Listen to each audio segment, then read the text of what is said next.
Hello everyone, Ian Wishart here to welcome you to the Take a Pew podcast and indeed to welcome you to the City of London. Yes, hello listeners, Simon here, and you find us today in the shadow of the mighty St Paul's Cathedral, designed of course by Sir Christopher Plummer in 1965.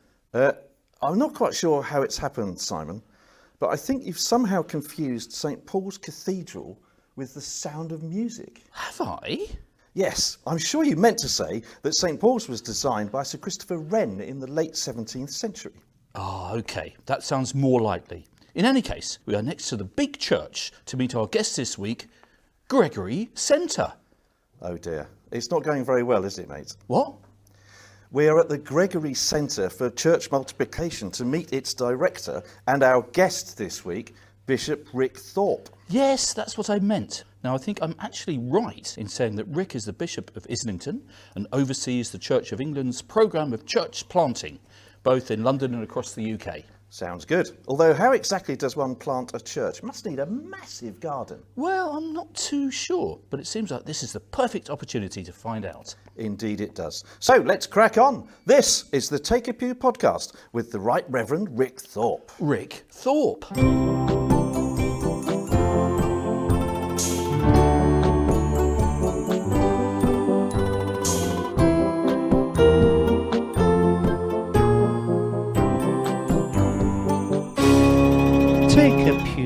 And here we are indeed in the heart of the capital, in fact in the rather elegant old Deanery next to St Paul's.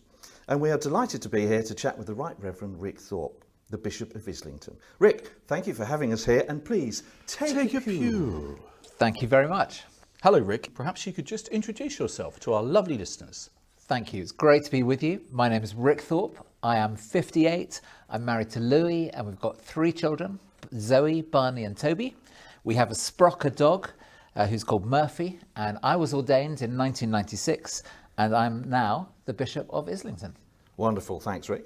Well, we're looking forward to enjoying a good old Take a Pew chinwag with you, chatting about your journey through life and faith thus far, exploring your favourite things and getting your sage counsel in both Is It True and your spiritual pearl of wisdom. And of course it wouldn't be Take a Pew without a fantastical Take a Pew dinner party, or without one of my random questions. Well, at least one of those 2 things is worth waiting for. Any road up. Let's begin at the beginning. Where did life start for you, Rick? I understand it was somewhere that smelt of mosquitoes. Ooh, interesting. Well, so I was born and brought up in Gosport on the south coast of England. Nice. And I don't think there are many mosquitoes there, but they might feature later on. My dad was in the Navy, and hence being in the south of England, on the coast. My mum was a teacher, and I have one brother called Mike. And the standout thing for me is that we travelled around a lot. My dad was in the Navy, so one of the things that he did was he was the defence attaché in the Philippines. And so we ended up, I was age 9, going to the Philippines for 3 years. And so one of my memories really is actually travelling out on my own with my brother, unaccompanied, 3 times a year to the Philippines. If the plane got delayed, we would get stuck in Hong Kong. And my parents only found out that we were delayed because we weren't on the plane that was supposed to be arriving at that time. And we would end up being taken to a hotel in downtown Hong Kong. We stayed up all night watching cartoons in Chinese. We didn't really understand what was going on, but having a great time. And then we were collected, taken back to the airport, put on the next airplane the next day, and we arrived in Manila to my parents who welcomed us again. So, I mean, that obviously shaped me quite a lot. When you're used to travelling across the world on your own age 10, and all kinds of things could go wrong, and what it gave me is such a sense of adventure and independence and just having a yes attitude to life, and so it opened up things rather than close things down. So I was very lucky, really, and a lot of actually who I am now is really because of experiences like that. Because of that, I went to a boarding school. So at that stage, the Philippines was under martial law, so they were slightly concerned about our safety. So I went to boarding school from 9. I absolutely loved it. It's not the same for everyone. But we would travel out each holiday, and Dad saved up all his travelling around the Philippines for when we arrived on holiday. And so we would travel with him. We flew to the south where there was like a civil war going on, and that was fine. And I remember one time where we were offered to go swimming in a place called Zamboanga. And we said, oh, we'd love to go swimming. And they said, okay, meet us on the dock at 6 o'clock tomorrow morning. And we arrived at the dock, and there was a frigate there, which they took us on board. They took us out to this island. A detachment of Marines went onto the island, set up a beachhead. We then went on, we swam, and we had a great time. They dug up yams and cooked them on the beach. And then at the end of the day, we went back on the frigate, and the Filipinos were saying, actually, it's really vital that we look after this attaché from the British government. And so we just had amazing treatment. It sounds like a pretty standard Hampshire upbringing, really. Well, it is. I mean, doesn't everyone live like that? I'm fairly familiar. I think so. So you went to Stowe, I think. I did. So sounds very posh. It's an extraordinary school. So the house of Stowe is kind of semi-owned now by the National Trust. And if you think about Buckingham Palace, so Buckingham Palace was the townhouse of the Duke of Buckingham, who built Stowe. And so you look at the scale of Stowe, and the gardens were designed by Capability Brown. It's an extraordinary space. And Mum said she wanted me to go there because she liked the gardens. It's like, okay, Mum. So it sounds like a great environment, but we have a question for you, which is slightly more personal. And our question is... What were you like at school? Were you a little bit geeky? Or were you a little bit freaky? Or were you a little bit cheeky? What were you like at school? Yes, amid all that splendour, what were you actually like at school? So I was pretty average for most of the time. So I describe myself as a jack of all trades, master of none. And it was kind of summed up by being the captain of the third 15 rugby team.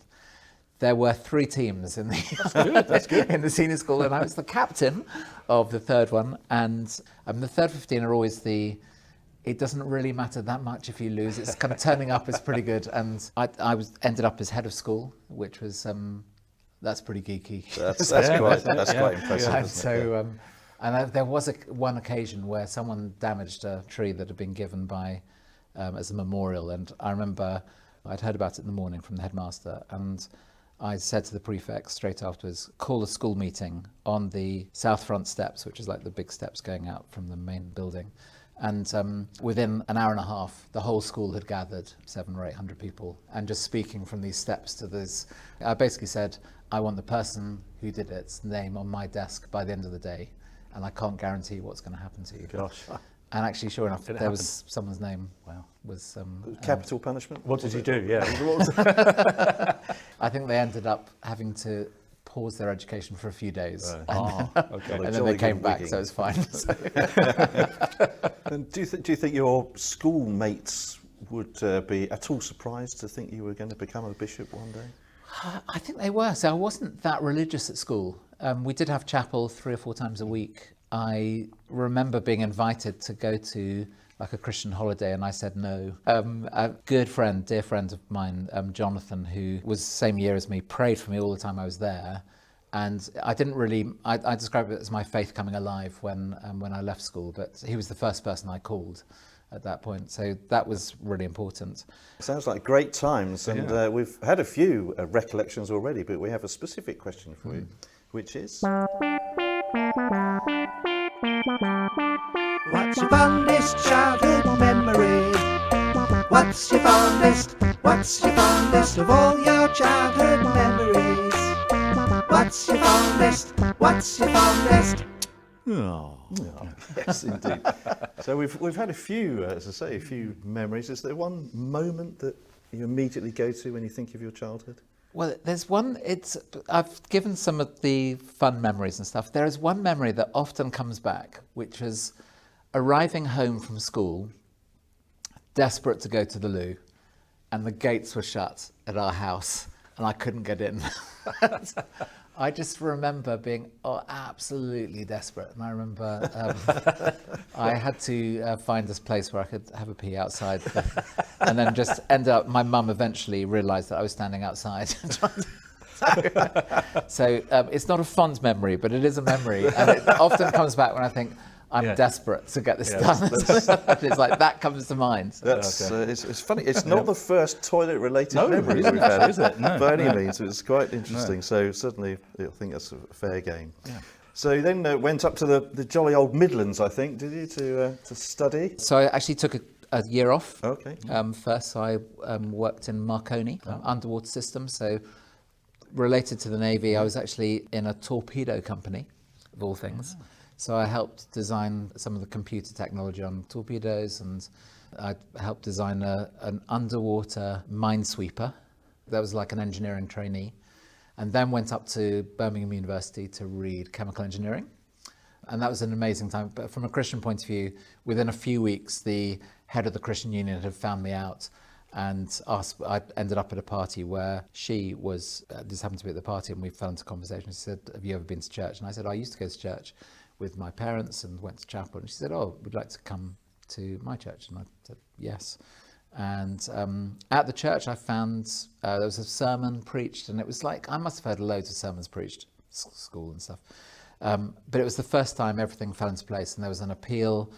The guy called Nick Cuthbert said, "If you want to begin a relationship with Jesus, put your hand up." And I put my hand up, and was invited to go forwards at the end. And actually everything turned upside down in a positive way. Do you think, were you giving off vibes to the Well, head of the Christian Union? How did that happen? I don't know. I mean, I do remember this, Philippa was the name of the person who was running the Christian Union in the hall. And there were 3 of us from our corridor who'd been invited to this party. And there were probably 50 people trying to get into a small room. And so we just couldn't get in. And she was in the next door room, and she said, "Oh, do you want to come into my room and have a drink?" So we thought, sure.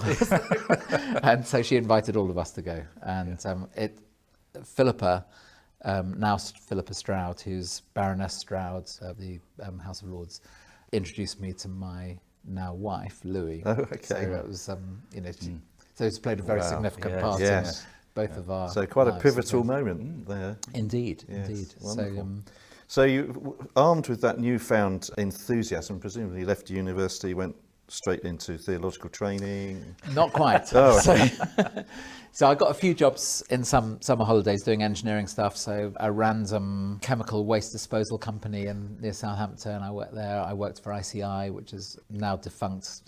I then got a job while I was with ICI, I met the chairman of ICI, who just happened to be visiting. And I said, "Oh, engineer, what kind of training did you do to become the chairman?" And he said, I've done no engineering at all. I'm marketing.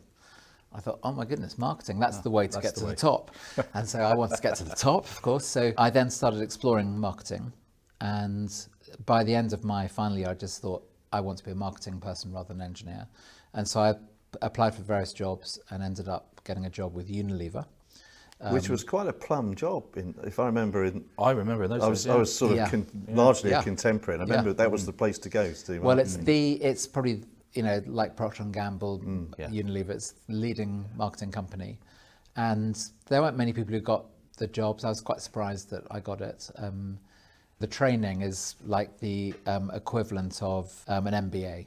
And the interesting thing was that they said, "We've offered you a job now. If you wanted to take a year off, you can."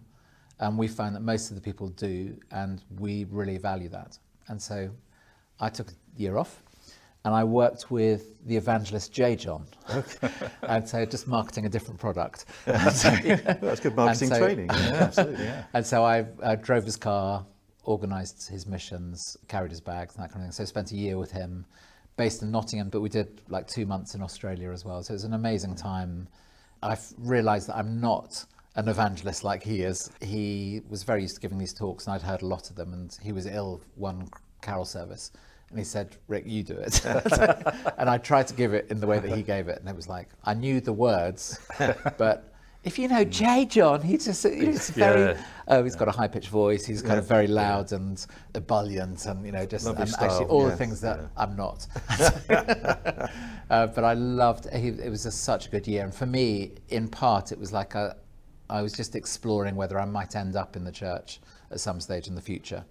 And so that was a little bit of a tester. Yeah, I was going to say, to be in that environment, then to go back into Unilever, that's a decision, isn't it? Yeah, so John said, "Would I like to stay?" Because we clicked and it worked well, and I could see I could add value to what he was doing.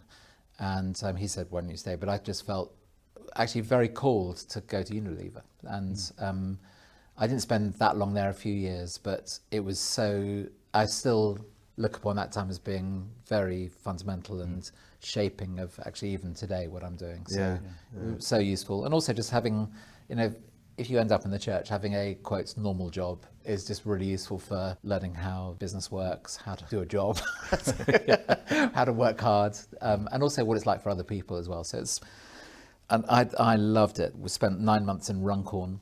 Didn't love that so much, but... There's nothing wrong with Runcorn, we must say. No. Take if you're very big fans of Runcorn. I describe it as Sun City of the North, which I think it was a banner underneath it somewhere. I did technical marketing to start with, and then moved into brand management.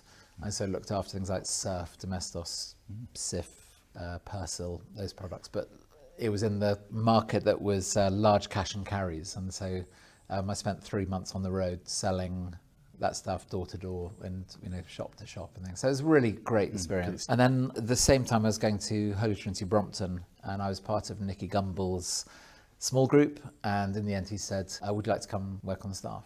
And I said yes. And then he said, oh, I'd better ask the vicar, Sandy Miller, if that's okay.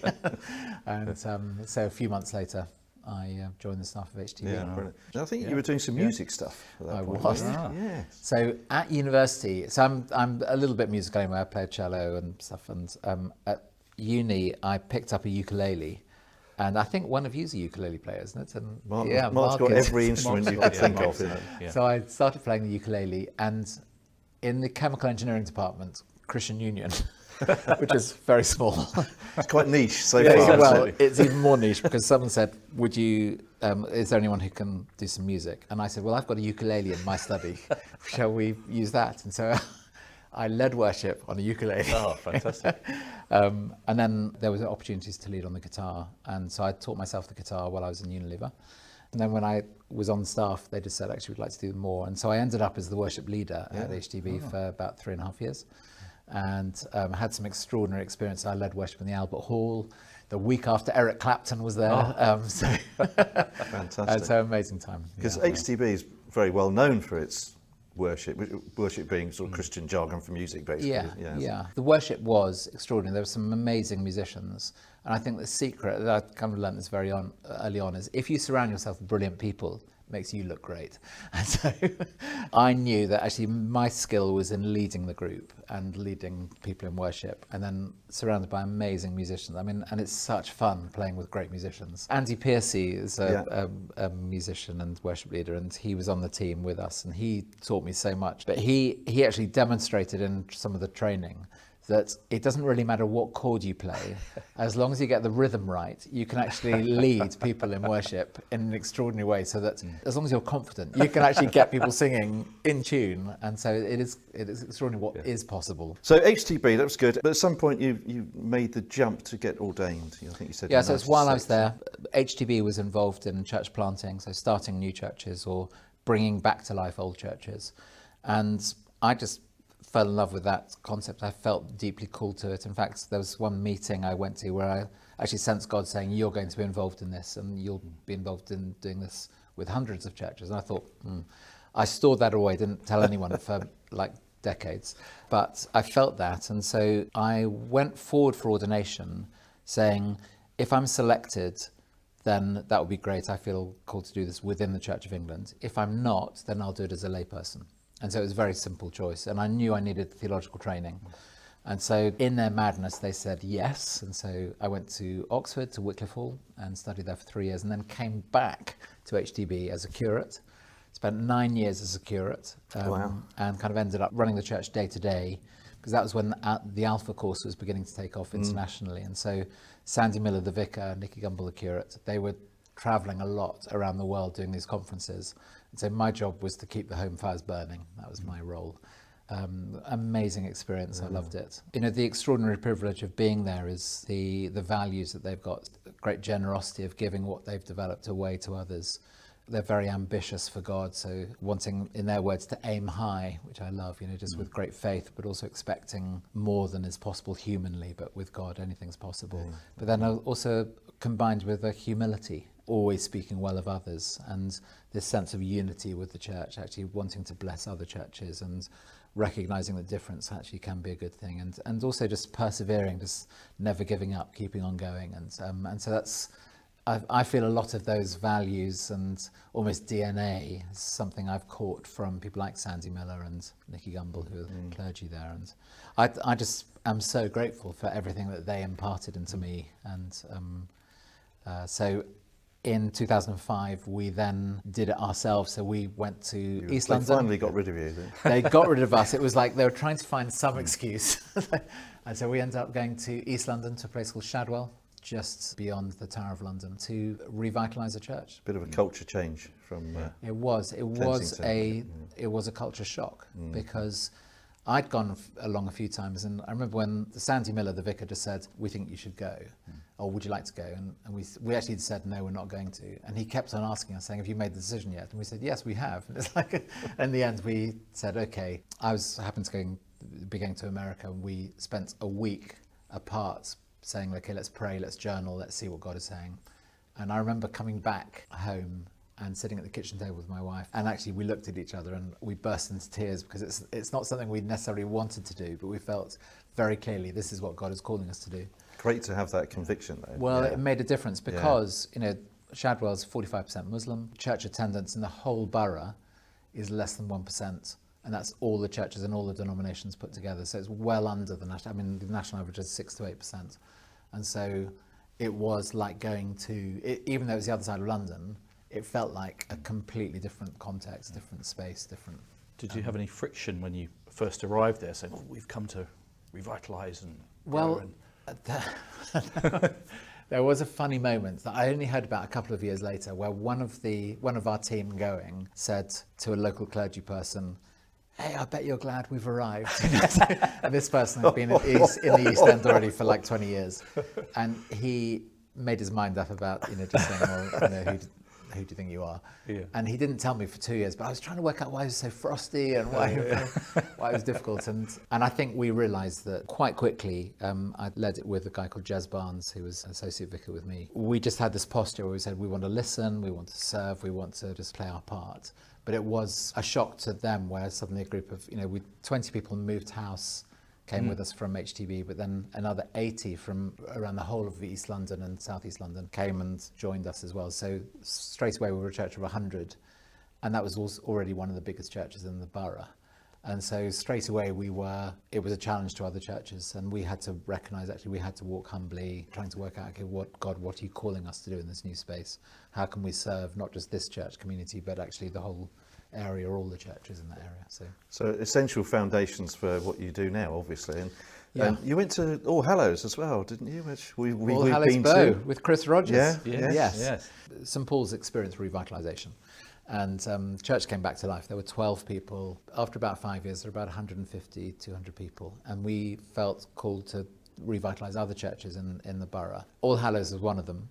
Another one was St Peter's Bethnal Green. Spent about a year negotiating and navigating the opportunity, and it just so happened that we were invited to start both of them the same week.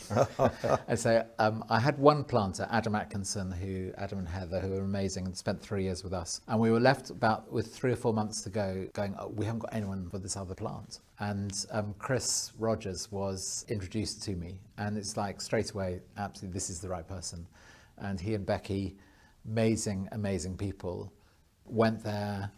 We supported it, but they made it happen. And that was in a much more difficult place than ours as well. So it was probably the most difficult place in Tower Hamlets. I mean, I learnt so much about this kind of activity because we'd planted from HTB. We'd then gone on to plant churches like All Hallows, and they'd planted on.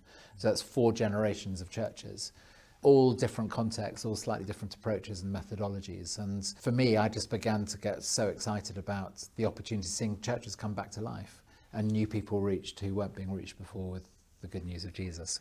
And the next stage of the journey gives me the excuse to use the word abeyance, which is one of my favourite words. It's a good word. It's an unusual one.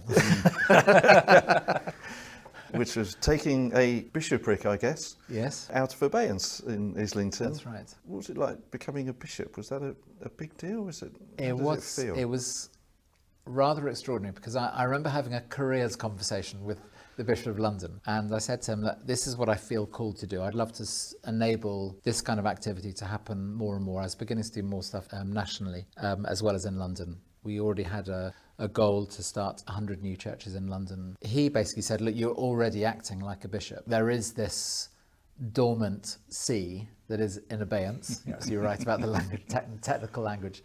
The Bishop of Islington, the first one, was appointed in 1883, something like that, and died in 1923. So there hadn't been another bishop since then.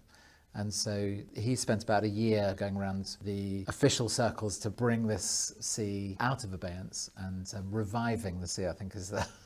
Right. And then when it was revived, he then appointed me as the Bishop of Islington. So I'm the second Bishop of Islington with a 90-year gap between the first and second one. Talk about succession planning. Yes.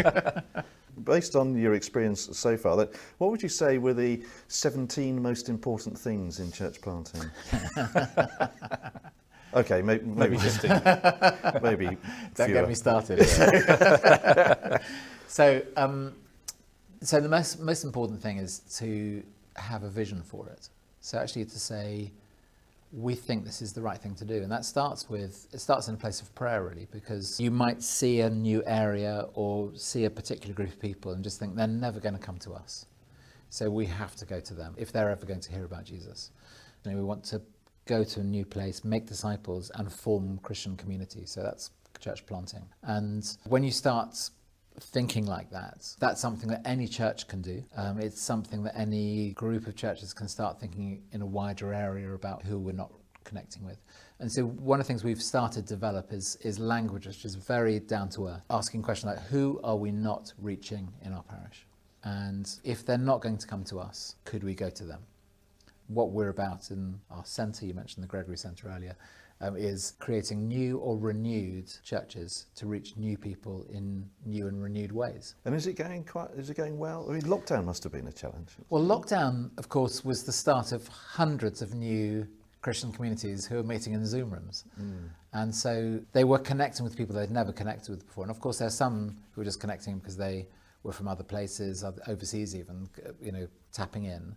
But there were lots of people, and this has been a reality, lots of people want to try something without going in person. And so they were able to see church in a detached way.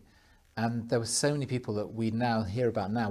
We're meeting people who came to church online and then said, well, we love it so much, we want to come in person. There's serious numbers of people were engaging in online church. So, some people think it might be 15 to 20% of the population in England were engaging regularly in online church, which is, given our church attendance is 5 to 8%, there's just masses more who are doing that. So it's actually quite helpful. Well, I think it just begins, it helps you think way. in a new way. Just because people are stopping going to church, there are complex reasons for that, like they're turning their backs on institutions, people are seeing it as recreational, it's just a hobby or it's something you do in your spare time. But there are others who are beginning to go, actually, I'm spiritual, is the church something that, or is the Christian faith something that I can dig into? And often people are put off by church, but they're interested in Jesus. And one interesting stat is that I think in 2017, 1 in 5 people in the country would be open to a conversation about Jesus with a Christian. After lockdown, the same research was done. It's something like 1 in 3 people would be interested in having, not ram it down someone's throats, but there's definitely more interest. And so it's more about how do we own the fact that people might not relate to the way we do church, but they're still interested in what the church can offer if it's presented in the right way. And that's where church planting becomes really helpful, because we think about church in new and creative ways. What's the best way to actually help someone to encounter Jesus through a new Christian community? Yeah. So when you're planting, Rick, when you're parachuting or you're revitalising, I guess. There are two ways in a spectrum. So I'd actually say that one is where you send a team. In a way, it's like parachuting into a new place. You're sending a team to go to a new place to reach a new group of people. But there's another way you go, and it's much more slow burn. You're making friends, building community, beginning to disciple people, and then forming church. And there are a whole lot of things in between. The great thing about the first one is that you can do something at scale and you can see something start quite quickly. But the danger of that is that you can bring so much of where you're coming from. You're just dumping a culture in a new place that might take a while to assimilate properly. The other approach is it might be slower and might never get to being a church. For me, the most rewarding thing is connecting with new people who wouldn't have gone to church before. And often the people who are most effective at connecting with people who've never been to church, are people who are new to the faith.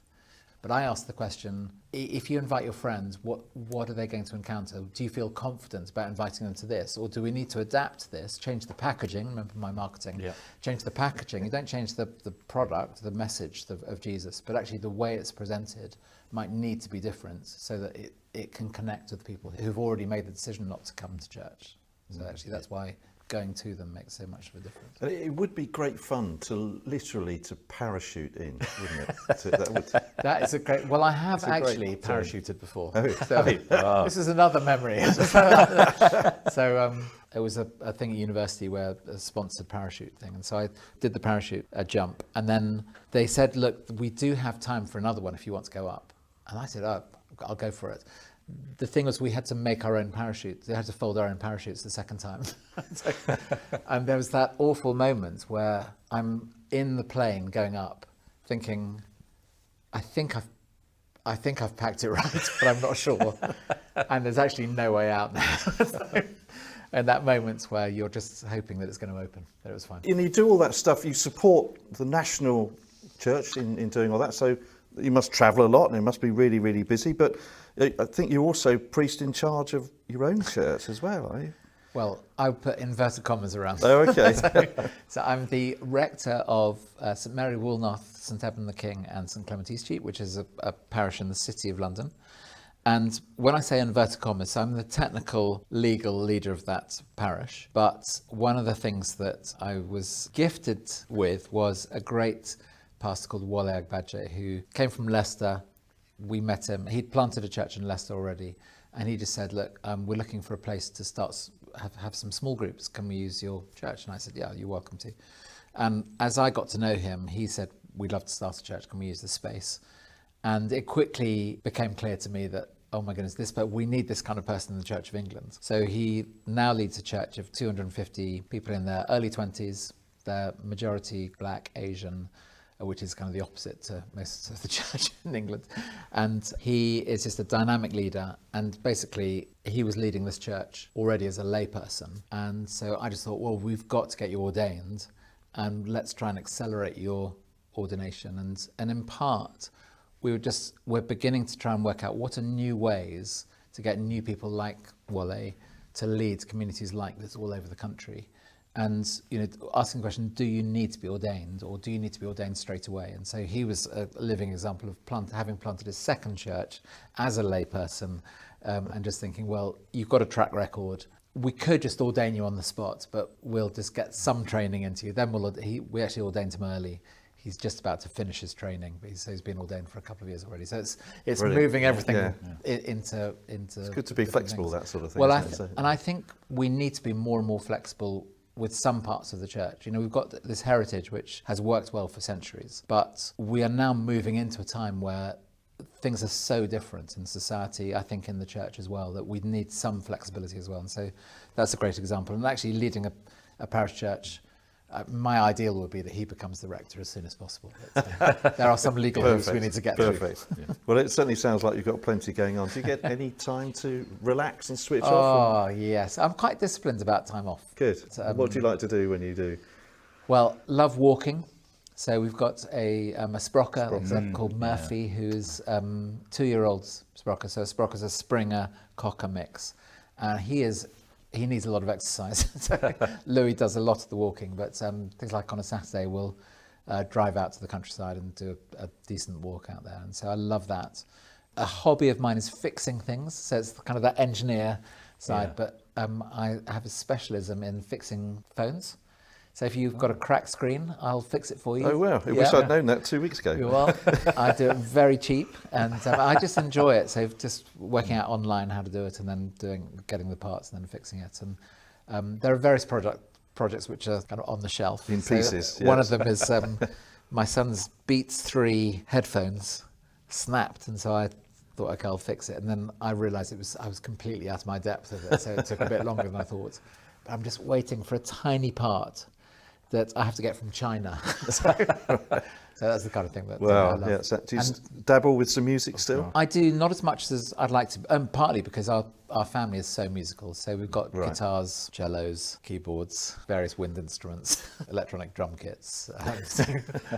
All sounds very familiar. Well, yes, exactly. And so I love music. Don't play enough. And my other kind of massive thing I love is sailing. It's one of my happy places. In the blood. It's in the blood. Yeah. I've done a lot of windsurfing and dinghy sailing. Going to do some more yachting this summer, so that's exciting too. Very good. Well, it's good to know that you find time to switch off now and Very again. important. And while we're talking about relaxing, it's almost time for us to relax over dinner. Wow. But just before that, we'd like to play the little game that we call My Favourite Thing.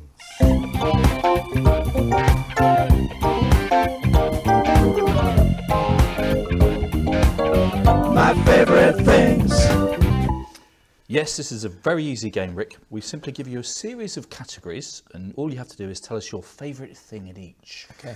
Easy peasy bottle of squeezy, which you've probably marketed in your Yes. time. Yeah. Sunlight. Our first category is always your favourite book of the Bible. Okay. That would be Acts.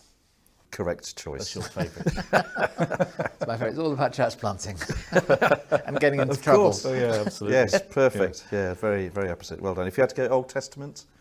I love Genesis. I love I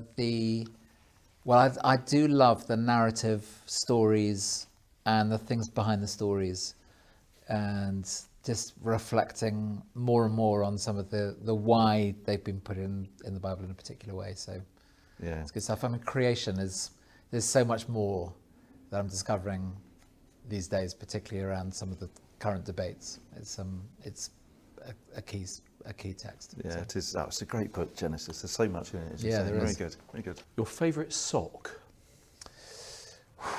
Okay, so my favourite sock, I do have one, and it is actually a walking sock.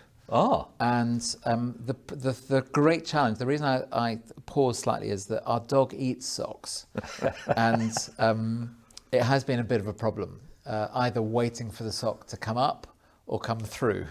But this sock, actually consumes an entire sock. we won't go into too much detail with it, but this sock, Fantastic. I do not.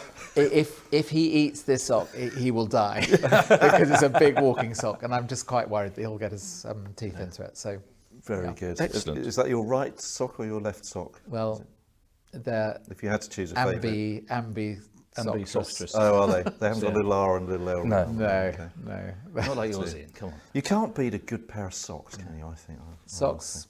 Fantastic. Yeah. Anyway, our third category is always your top 5 films. So, Top Gun 2, Okay. love it. Oh, yeah. So, Oh, the good. recent one, yes. that's yeah, great. yeah, That's good. it's amazing. you felt Keep it- on wanting to watch it, and I love a bit of space stuff. So Interstellar. So that's not just space, but it kind of messes with space-time continuum. Really a fascinating film, gets you thinking. So Apocalypse Now, going back, Oh, yes. it's kind of quite dark. Yes. But I keep on wanting to go back to it because it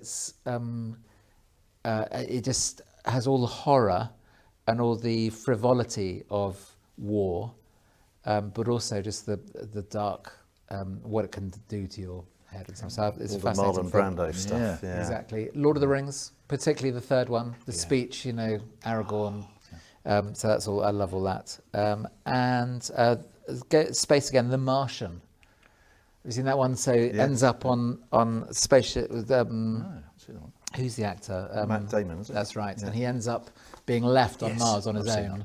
And he's like a botanist, and so he sets up this. He makes loads of potatoes. Fantastic story, and again, I quite like that. A lot of these are beyond. They're not. They're either fantasy or futuristic, and I love that imagination side of just going into another space and just thinking about what that might be like. Right. And they're quite boys' films, aren't they? There's not many rom-coms in there. No, really. There are no rom-coms in that. We do have interesting conversations and choices. So Friday night is film night, and we have had to be, like for years, and so we've had to be very democratic about film choices. But those are my choices. Wonderful. No, it's a great selection. Thank you. Now, our penultimate category is in fact 8 categories that we call the Great 8. now actually globally recognised as an effective tool in plumbing the depths of one's inner mind. Oh, okay. Yes, they are, yes, it's Here we true. go. So here we go, 8 quick-fire categories. Yep. Starting with your favourite author. Tolkien. Favourite type of food? Thai. Favourite TV programme. Don't really watch TV. The news. Historically, do you have a favourite childhood television programme? Okay, The Clangers. Ah, we've dropped a few of those in, haven't we? In our time? We have. Favourite sport? Hockey. Oh, interesting choice. Favourite band or musical artist? Genesis. It's come up twice then. Yeah, Very absolutely. good. Favourite holiday destination? France. Anywhere particular particular? France? Near the Boulangerie. Love the Dordogne, love the Loire. Anywhere near water is good. Not too hot. If not there, Salcombe, Devon. It's getting quite expensive around Salcombe. But, Yeah. Yeah, it's probably cheaper to go to France these days. It is. Yeah. Your favourite chocolate bar? Bounty. The red one, dark. That's a very clear answer. Very Absolutely. well done. Yeah. I love chocolate. Oh, It's right. like, we haven't gone there yet. Favourite board game? Monopoly? Excellent. So it's nice to Yeah. see Monopoly Yes. coming out on top. It normally gets sort of an adverse mention, doesn't it? No, I love it. Good old Monopoly. It's a Got to great win game. it as well. Okay, Yeah. and our final category in My Favourite Things is always multiple choice. Okay. I'll give you 3 possible answers. Yep. And Rick, given your responsibilities for church planting, Yeah. obviously we would like to know your favourite plant. Yeah. So 3 possible answers. Yep.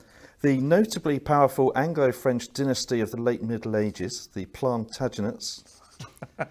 The notably hairy Led Zeppelin frontman Robert Plant. Yep. Or the notably painful foot condition plantar fasciitis.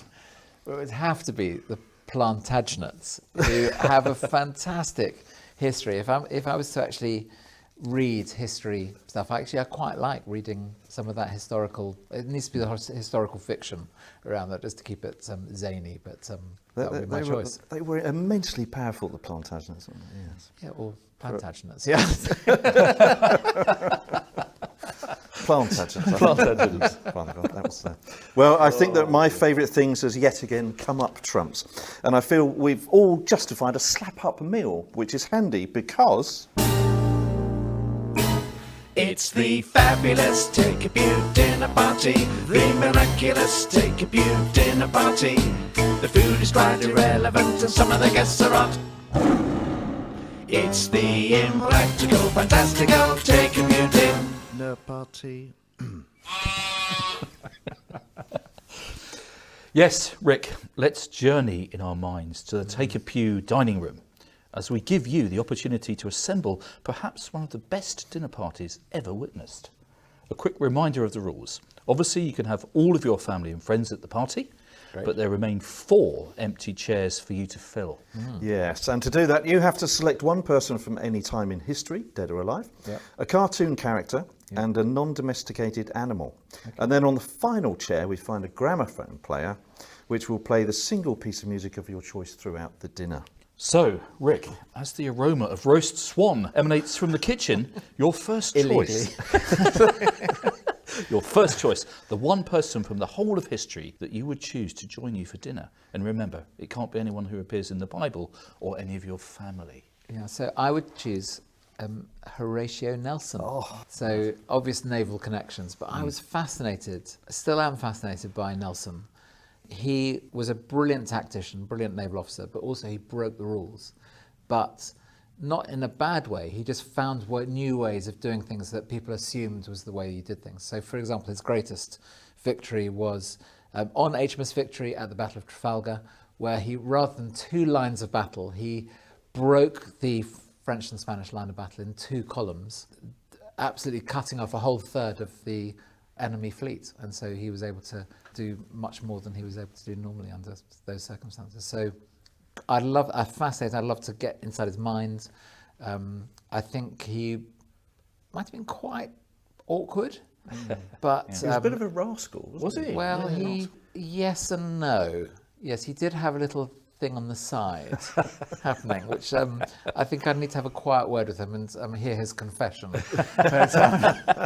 But fascinating person. I'd love to spend some time with him. That'd be brilliant. I guess in your time you've been a frequent visitor of the historic dockyard in Portsmouth. Well, across the ferry from where I used to live, and so I've been on board HMS Victory a lot. And because Dad was in the Navy, we actually got some special access that you don't normally get as well. So, brilliant. Have you ever eaten in the wardroom or whatever it's called? I haven't. My dad has, but I haven't. Yeah. Fantastic. Have you? I think you have. No, I haven't. Oh, I've thought about it. I I almost booked it for work, but it was way too expensive. Yeah, gosh, yes. So I didn't bother. Yeah. Okay, Horatio Nelson, wonderful start. So secondly, a cartoon character. Well, this is an interesting one. So I wasn't sure between Mulan and Sully. Oh, excellent. So Mulan, because I just think a little bit of girl power on the table would be quite good. And she, was someone who, again, a rule breaker because she wanted to enlist in the army, and she ends up saving the Chinese people from, I can't remember who it was, some invading Ming the Khan or something Merciless, like I that. think. Exactly. Yes, Ming the exactly. Merciless, yes. So I think quite, but Sully from Monsters Inc. Yeah. Another strategic thinker. Well, probably not actually, but someone who's very lovable and huggable and just slightly behind the curve. But he picked up various people and took them along with him, and he's blue. He's blue. What's not to like about a blue absolutely. person? So Wonderful. Yeah. So if you've got to plump for one, I think. Yeah, I'll go for Sully because I think it'd just be more laughs. Okay. It's a wonderful choice, which actually brings a certain amount of jeopardy when we come to non-domesticated animals. Yeah, so I'd go to a slightly different place with this. And so an animal that absolutely fascinates me is the sloth. And so it's going to slow things down a bit. But I would love to have a pet sloth. I mean, when you see people hugging them, they just wrap their arms very slowly around you. They just seem so lovable, and immediately they slow you down. If you're, sometimes I'm quite busy and there's a lot on, and so I think just being with a sloth at a dinner party, alongside Sully and Nelson, this is going to bring things. It would be good. Add a different dimension. Charming image in my mind of a sloth hugging Sully. It would just be glorious. Well, I think they would love it. Yes. Yeah. Nelson, I'm not sure. No, he'd be looking out of the corner of his eye thinking, what on earth is going on? Yeah, his one eye. But it would take a while, wouldn't it? If he passed the salt, it might take a while. Everything slowly. Everything very slowly. Sloth-like. But, Very good. No, Very good. It's a great gathering, but then Yeah. the one piece of music to accompany the gathering throughout the entire meal. Well, so this is an interesting one. So when I was younger, I thought actually intentionally I want to get to know classical music a bit more. So I thought this is going to educate me more. And one of the first records I bought was Holst's Planets. And I knew some of the themes, but not all of them. And so as I kind of played it and got used to it, actually I fell in love with it. So I would have that because there's quite a range there. And the da da da down, down, down, down, down, down, down, so it's there's some. It would be interesting in terms of following the mood of a dinner party, just following the very different themes within that quite extensive piece of music. Yes, I think that's a great choice. The only concern is that, as I find with quite a lot of classical music, you'd have to keep getting up to turn it up and down, I think, wouldn't you? Because if Mars was on and someone would say, turn it down. Yeah, I think. And then it'd be Jupiter and you think, I let's can't just hear have it. the small speakers around the table and we can just, do it as we need it. Well, Rick, that's a wonderful selection, and I hope you get to enjoy such a dinner party Thank you. I'm before, looking forward to too long. Yeah. When is that? And as indeed you look forward to that, it's time for us to turn to what else, my lion Thorpe, in the Chronicles of Thorpe, as we ask you... 12 years from now, what would you like to be doing? Or would it mainly be the same? Or would you rather be canoeing for example? Yes, just an example. Yes. Rick, what would you like us to be talking about if we were having this conversation with you 12 years from now? Okay, so 12 years from now, I would be retiring. So age 70, that's how long you can last as a bishop. If I'm still going then, I'd be definitely thinking about retiring. And I would love to be having this conversation, rather than in the basement of the old deanery, I would like to be having it on a yacht. And one of the things I'm doing this summer is I'm just about to do a day skipper practical course. I can hire boats and that kind of thing. And it's one of the things I just love the idea of, is being on the water in a yacht, having groups of people just talking and chewing the cud. And so I'd like to be having it on that yacht, looking back thinking, thank goodness not too much went wrong. That would be my ideal. There's lots of trouble that can happen in the church. Yes. So I'd quite like to get through without too much of it. Yeah. Well, I'm putting in my diary for 12 years Yes, from now. let's do it. Doing a follow-up, take a pew on a rather nice yacht. Let's go to the Solent. Yes. Let's make sure it's not too On windy. a calm day, yes. Yeah. No, that was wonderful. But we wish you every blessing. Thank you. Wherever Thank the you. life of the I'd Lord take that. may take Yeah. you.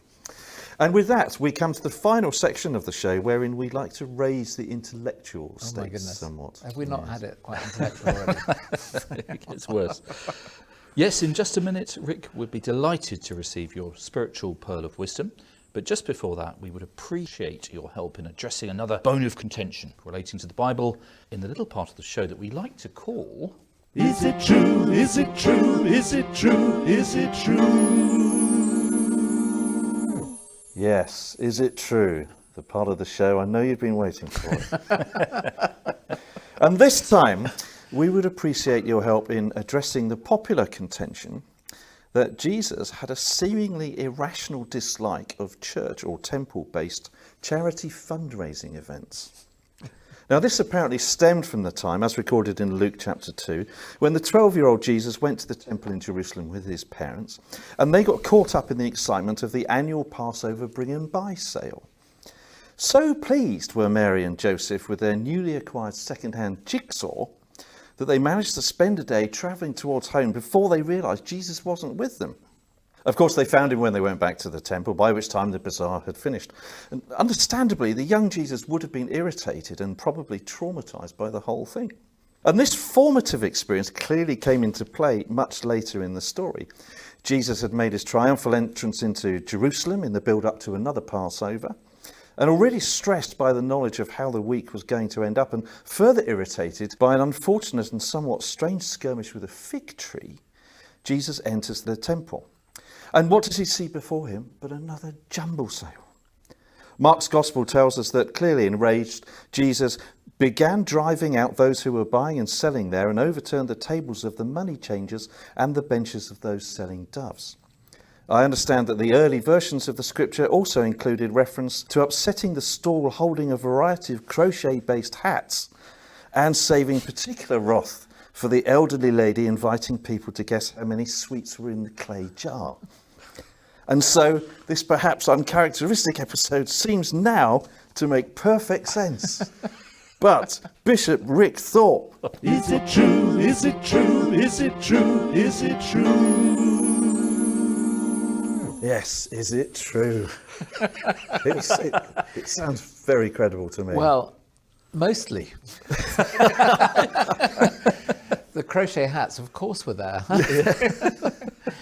In some form or another. So, of course, it's, yes, Jesus, well, you talked about a bazaar. It's probably bizarre, the whole thing. But Jesus was indeed left in the temple by his parents, who thought someone else had taken him with them. And they discovered that he was not with them, went back, and he hadn't missed them at all, and was talking to the senior pastors of the temple. And they said, wow, this person's got huge wisdom. And back in the temple 21 years later, overturning money tables. Well, you said the fig tree, first of all, so he does have an episode with the fig tree. Yes. Probably, you talked about church planting and planting. Oh, Well, he didn't plant this one, but he did curse it, so that's what can happen. Church plants go wrong, don't behave. And so, Nice. in the temple, turning over the tables. Yes, he didn't like the church bookshop or the sales that were going on, the marketing that was going on of the wrong kind in the temple. Of course, he was just saying, my Father's house is not a den of robbers, but a house of prayer. That doesn't mean you can't sell things in churches and you can't do marketing. Yes, and I think his actual problem, apart from his childhood trauma, with the bring and buy sale, Okay. which I think is equally. No, I think his actual problem was that they were kind of restricting entrance to the temple, weren't they? They were, because people had to Yes. buy doves Yeah. to sacrifice. Yeah. And I think that was his problem, rather than necessarily the commerce of it Yeah. in and of itself. And, that's the case today, where actually the way we do church can be a barrier for many people. And so we need to think through not so much what we love, but actually what's going to be most helpful for others. Wonderful. And as you'd expect with a bishop, we've ended up with a very erudite answer. We have indeed, To yes. a completely ridiculous question. I did indeed suspect that it was a load of rubbish, but you just never know You with never these quite things. know. Well, you never know. Yeah. And having dealt with that, perhaps you could bless us with your spiritual pearl of wisdom. It's a spiritual pearl of wisdom.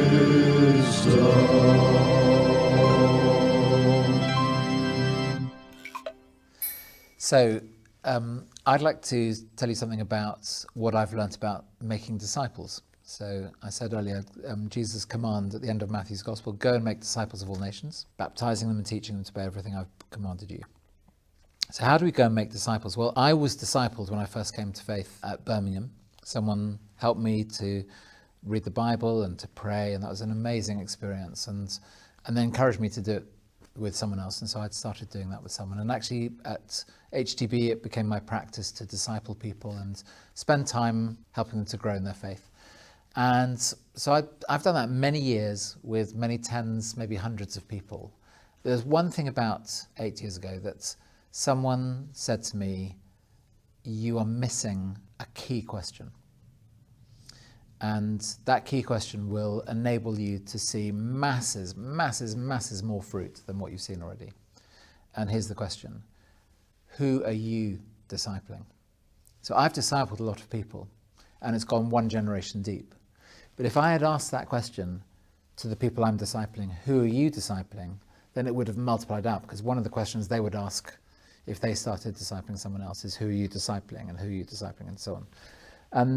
And lots of people say, well, how do I even start that? And I say, well, find someone who's either a Christian or not a Christian, just say, let's have a coffee. How are you doing? How's it going with God? What's going well? What's not going well? How can I pray for you? How can you grow? Those kind of questions. So if you add to that question, who are you going to help to grow in their faith? Who are you discipling? Then, of course, it begins to multiply out. And that has a huge impact. So if I was if I did 10 people, discipled 10 people every year, and just did it one deep, after 33 years, there'll be 330 disciples, 10 times 33. If I just did it with one person a year and encouraged them to disciple someone every year, if you keep doing that, it ends up at 4 billion after 33 years because of geometric progression. So it does have an impact, just asking one simple question. Who are you discipling? It's a spiritual pearl of wisdom.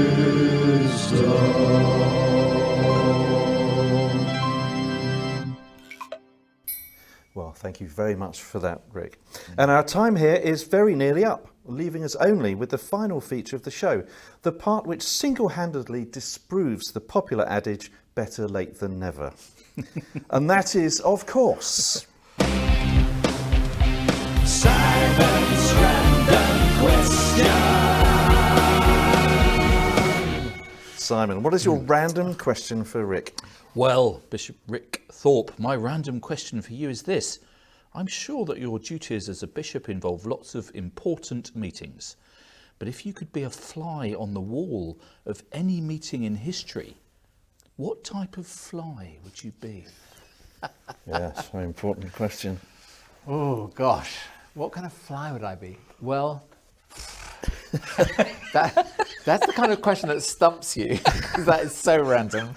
But I think I would want to be a fly that doesn't make a lot of noise, so that I don't get spotted and swatted. Very good point. Very good. Very good And point, I wouldn't want to be the kind that stings people, because I'm a kind of nice bloke.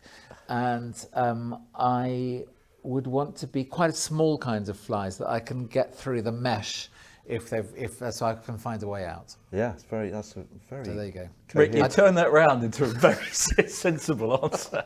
It's almost like it was a sensible question. Answer it, wasn't it? It'd be very. So actually, what normal people might ask is,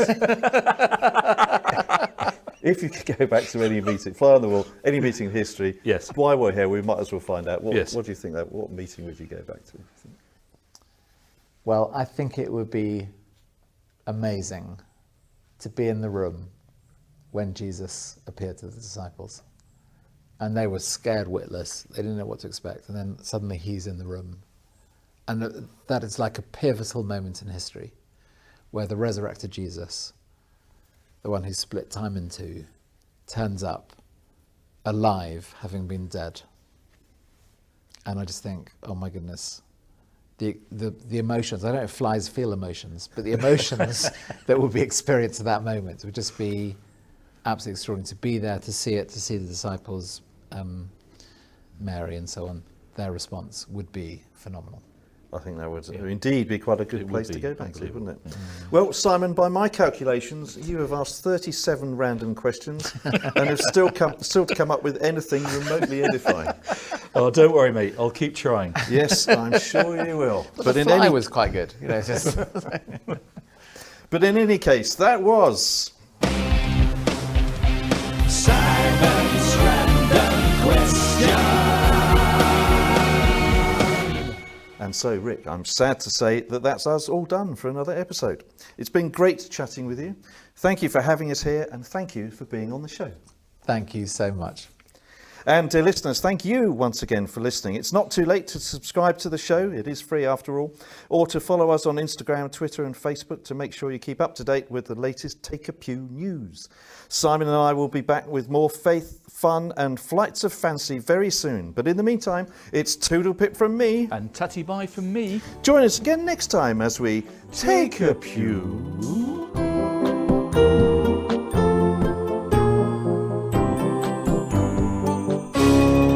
Take a